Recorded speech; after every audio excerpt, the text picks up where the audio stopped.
This is Optimal Health Daily, episode 2008, Meal Prep Like a Pro, A Personal Trainer's Secrets by Rachel Trotta of racheltrotta.com. And I'm Dr. Neil, your host and narrator. Happy Monday. Thank you so much for being here and welcome back to a new week of Optimal Health Daily. This is where I read to you from some of the best health and fitness blogs on the web, kind of like an ongoing audiobook. I love the article I'm about to read to you so much.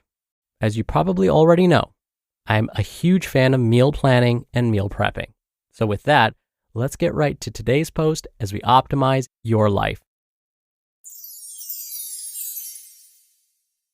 Meal Prep Like a Pro, A Personal Trainer's Secrets by Rachel Trotta of racheltrotta.com. Lately, I have been inundated with requests for information regarding my meal prep practices. I'm always a little surprised by these requests because meal prep has become so second nature to me after years of repetition that I'm thrown off slightly when people treat it as an exotic practice. It's like someone noticing how easily you perform contralateral movements like swinging your arms opposite to your legs while walking. If someone ever pointed it out to you in awe, you would say, well, I'm just walking. That's how easy meal prep can become. I'm just cooking for the week. I promise. Why meal prep is important. Clients sometimes rankle when I use this phrase, but the reality is that meal prep is important because it reduces choice. Why would anyone want their choices reduced? Well, here's why. We often don't make good choices, and we can't rely on willpower alone. Willpower is finite, meaning it runs out, so we tend to make poor nutritional decisions when we allow ourselves to be confronted with infinite choices at every meal. We need to save our willpower reserve for when it is really needed. 95% of the time, we need to let a combination of routine and limited availability dictate our meal choices. Creativity should be left at the edges of cooking, while repetition will be your friend.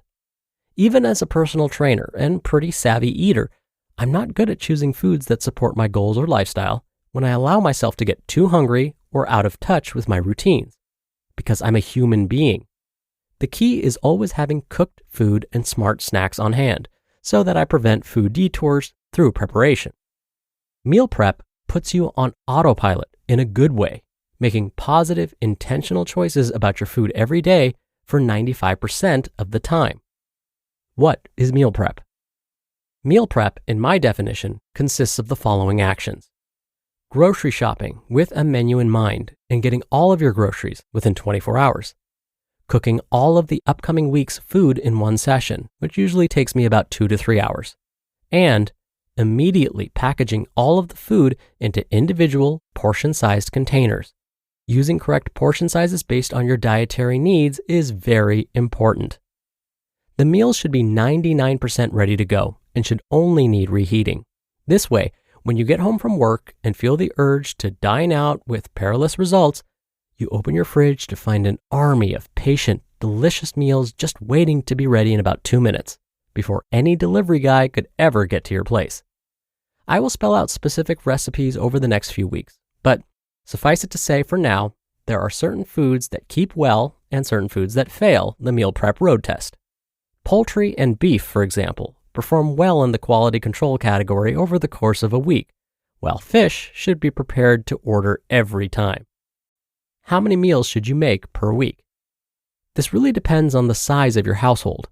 It's just the two of us in our house, and we cook 3 meals, 6 servings each week. We start each week with 18 packages in the fridge, and we eat all of it, even taking into account that we dine out a few times a week. Don't let creativity derail you. When it comes to meal prep, it's best to have a small arsenal of trusted meals that you make frequently. We don't exactly make the same meals every week, but there are about 5 or 10 that make frequent appearances in our diet. This is the reduce choice principle at play again. I want to anticipate some frequently asked questions. What should you do if you don't have time to cook at all? I must admit, I'm skeptical of people who claim they don't have time to cook at all. It comes across to me not as an obstacle, but as an objection. What the person is really saying is that cooking is not impossible, but it's not a priority. My question to you is, how important is it to you to have fresh, healthy food always in abundant supply?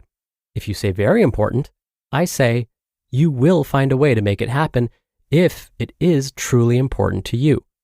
We have a way of prioritizing what really matters, no matter what we say. That being said, there is a spectrum of ease. Some weeks I am short on time, so I intentionally choose fast, set it and forget it recipes and can be done in an hour. On other weeks, I have an easy Friday, so I spend 3 to 4 hours creating some very cool, memorable dishes.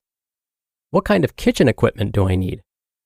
The key to meal prepping is cooking everything at once. Your stovetop will be completely full, so I recommend the following items: a pasta pot, a pot or saucepan for browning meat and sauces, 2 frying pans, 2 to 3 baking pans, not baking sheets, a cutting board, 1 great sharp knife, 1 large mixing bowl, and at least 20 individual packing containers. When I cook, I don't really use food processors, blenders, or any other kind of equipment. When it comes to kitchen supplies, I think basic is best.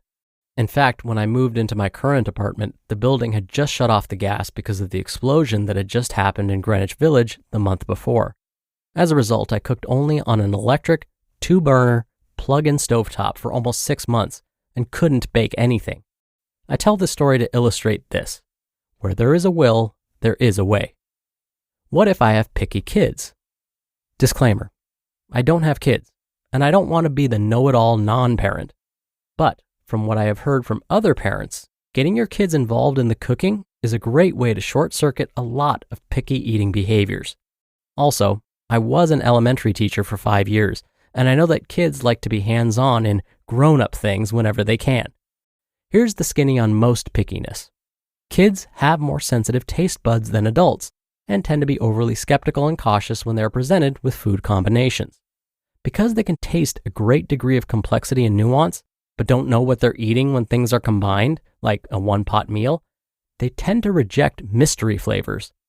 Getting kids in the kitchen to play sous chef can help demystify the process for them because they have a degree of autonomy over what they're eating and what ingredients are going into each dish, especially if they can help pick recipes and help with shopping. Remember, kids as young as 1st grade can chop, peel, grate, and mince, as well as more mundane tasks like washing vegetables.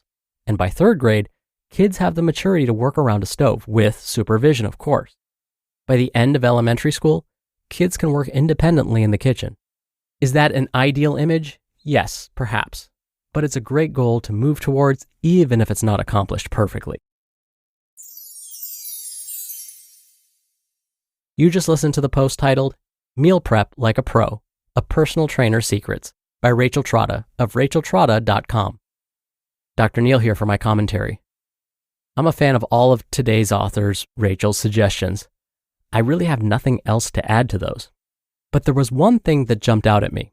When Rachel was talking about having cooking equipment on hand, like pots and pans, I thought about how I recently replaced a bunch of my cookware. I did this after I learned that the European Union banned Teflon, a type of forever chemical. You might remember Teflon as one of the chemicals used to coat pots and pans so that food doesn't get stuck to them. Lots of my cookware contained Teflon. Now, why all of the fuss? Well, scientists discovered that these types of substances like Teflon, don't really break down all that well and can start collecting in the soil we use to grow food and in our drinking water. There also have been studies that found that these chemicals may increase disease risk and lead to environmental consequences too. So, I got rid of all of it and bought stainless steel cookware instead.